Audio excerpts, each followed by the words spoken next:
নমস্কার বন্ধুরা, আবারও একটি নতুন ভিডিও নিয়ে হাজির হয়েছি।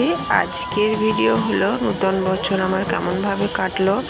তো ভিডিওটা আগের দিন থেকেই শুরু করেছি। দেখতে পাচ্ছ চড়কের দিন ছিল সংক্রান্তি, চড়ক পুজো উপলক্ষে একটু গিয়েছিলাম। আর এই যে দেখো চড়কে কেমন ওই খেলা হচ্ছে ভক্তদের মধ্যে, সেটাই একটু ভিডিও বানিয়ে রেখেছিলাম, তো সেটা দিয়ে দিলাম। আর তারপর পয়লা বৈশাখ আমার সকাল সকাল স্নান টান সেরে নিয়ে নতুন পোশাক পরে আমি ছাদ বাগানে চলে এসেছি। এখন ফুল তুলে নেব। তারপর প্রথমেই তো আমাদের কোনো কিছু শুরুর আগেই হলো ঠাকুর দেবতার একটু পুজো। এখন ফুল তুলে নেব আর তারপর পুজো দেব। আর তারপর সারাদিন কি করলাম সেগুলো তোমাদের সাথে সবার সমস্তটুকুই শেয়ার করব। তো ভিডিওর শুরুতে প্রথমে আমি আমার নতুন বন্ধুদের জানাই শুভ নববর্ষ। তোমরা সকলে ভালো থেকো, সুস্থ থেকো, তোমাদের জীবন আনন্দে খুশিতে ভরে উঠুক, এইটুকু প্রার্থনা। আর নতুন বন্ধুদের জানাই আমি আমার চ্যানেলে স্বাগত। তো দেখতে পেলে গোপালের জন্য নতুন একটা ড্রেস নেওয়া হয়েছে। হালকা রঙের ড্রেসটাই নেওয়া হয়েছে, কারণ এই গরমে একটু সুতোর পোশাক চেয়েছিলাম, আর সুতোর এই হালকা ফুলকা এই ড্রেসটাই গোপালকে দিয়েছি। কেমন লাগছে বন্ধুরা জানিও গোপালকে এই নতুন ড্রেস পরে। তো যাই হোক, আমার গোপালকে সাজানো আর পুজো দেওয়া সমস্ত কিছু হয়ে গেছে। আর তারপর রোজকার মতন যা কাজকর্ম সমস্ত কিছুই হয়ে গেছে। আর তারপর আমি বিকালের দিকে এই যে নতুন শাড়িটা সেদিনকে তোমাদেরকে দেখিয়েছিলাম বাজারে, এই শাড়িটা পরে নিয়েছি। আর এখন চলে যাব একটু মন্দিরে। নতুন বছরের প্রথম দিন একটু মন্দিরে যাওয়া, একটু মনটা ভালো হওয়া, এইটাই মনের ইচ্ছে ছিল। তো যাই হোক, আমি এখন রেডি হয়ে গেছি। আর চলো তোমাদের সাথে একটু মন্দিরে ঘুরিয়ে নিয়ে আসি। তো আমি এখন চলে এসেছি মা শারদা মন্দিরে। এখানে কিন্তু ছেলেদের প্রবেশ নেই, শুধু মেয়েরাই আসতে পারে। আর এই মন্দিরটা এলে কিন্তু মা শারদার এই বাণী পড়ে আর এখানে এই মন্দির দর্শন করে কিন্তু আমার ভীষণই ভালো লাগে। আমি মাঝে মাঝেই আসি কোনো ভালো দিনে। তো আজকেও এসেছি। চলো তোমরাও একটু আমার সাথে এই মন্দিরটা ঘুরে নাও। আর এই মন্দিরে পয়লা বৈশাখ উপলক্ষে এখানেও মন্দিরে পূজা অর্চনা চলছিল। চলো তোমরা একটু আমার সাথে ঘুরে নাও।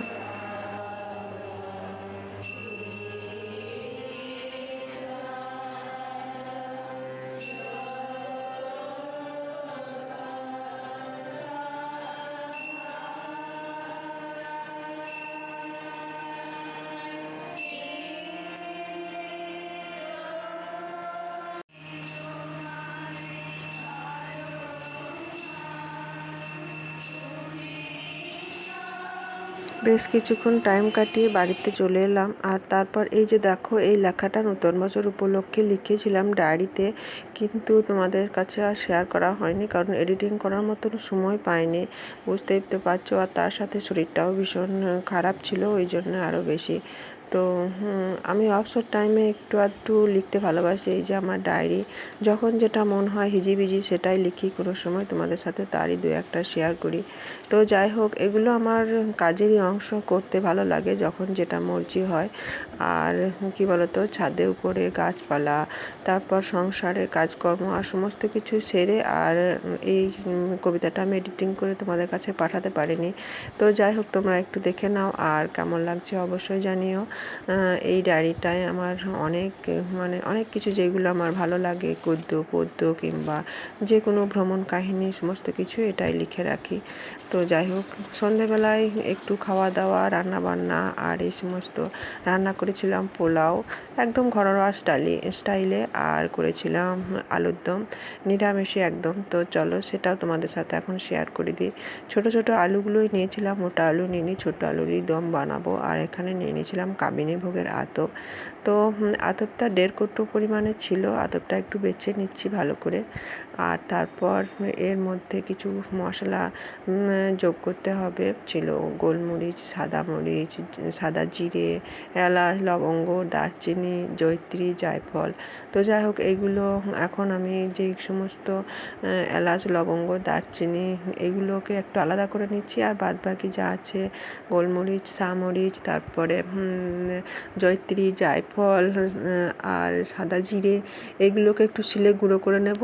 আর এখানে যে রয়েছে তেজপাতা, এলাচ, লবঙ্গ, দারচিনি এগুলো গোটাই থাকবে। তো যাই হোক, এখানে আমি আলুর দমের জন্য নিয়ে নেব পোস্ত, চালমগজ, কাজু বাদাম এগুলো একসাথে বেটে নেব। আসলে আমি শিলে বেটে করব রান্নাটা, যেহেতু ওই গরম মশলাগুলো গুঁড়ো করতে হবে, ওই জন্য একসাথে বাটার কাজটা করে নিতে চাইছি।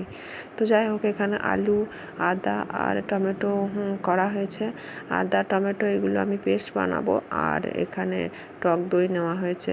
তো আতপটা ভালো করে ধুয়ে নিয়েছি। আর তারপর এই যে মশলাগুলো, গোটা গরম মশলা বললাম, সেটা শিলে ভালো মতো করে গুঁড়ো করে নিয়েছি।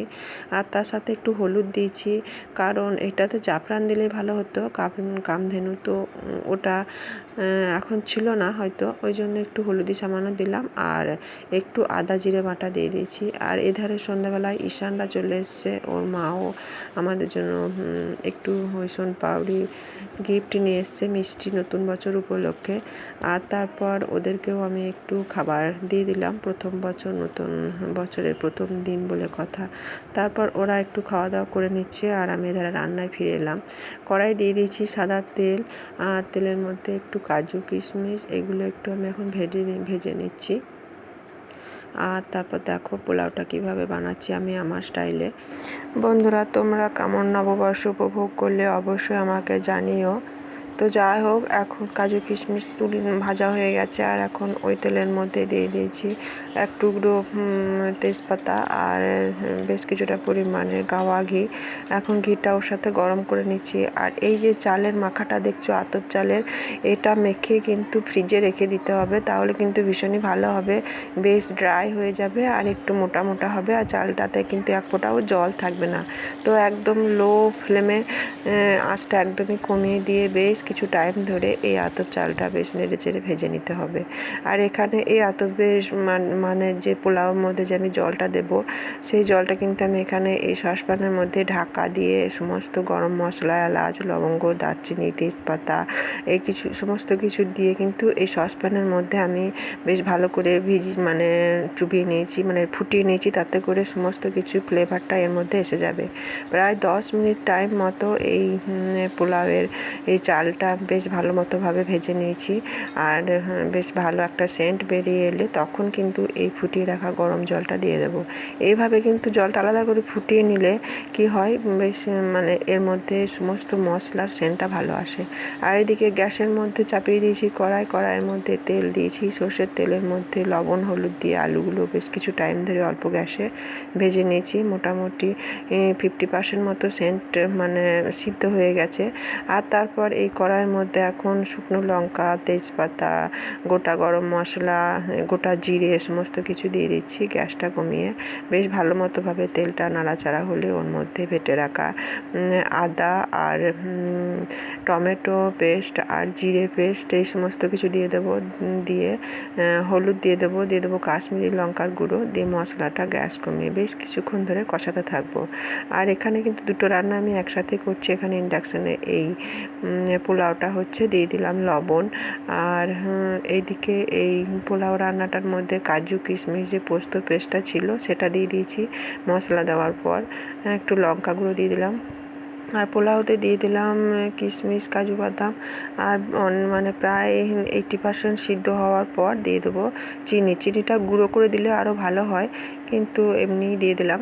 তো যাই হোক, ওখানে ওটা সিদ্ধ হচ্ছে। আর তারপরেও কিন্তু আরও একটু জল পোলাওতে লেগেছিল, সেটা আমি দিয়ে দিচ্ছি। ওটা অতটা ভিডিও করা হয়নি, যতই যাই হোক। তো এখন এই আলুর দমের মশলার মধ্যে তেল ছেড়ে এসছে, আর এবারে আমি ভেজে রাখা আলুগুলো একটু দিয়ে দিচ্ছি। যতটা সময় এই কষানোর মধ্যে দেওয়া যাবে, সেটা পোলাও হোক আর আলুর দমই হোক, ততই খেতে ভালো হবে। তো পোলাওটা এখন বেশ কিছুক্ষণ টাইম ধরে এখন নেড়ে নিয়েছে, প্রায় হওয়ার মধ্যেই।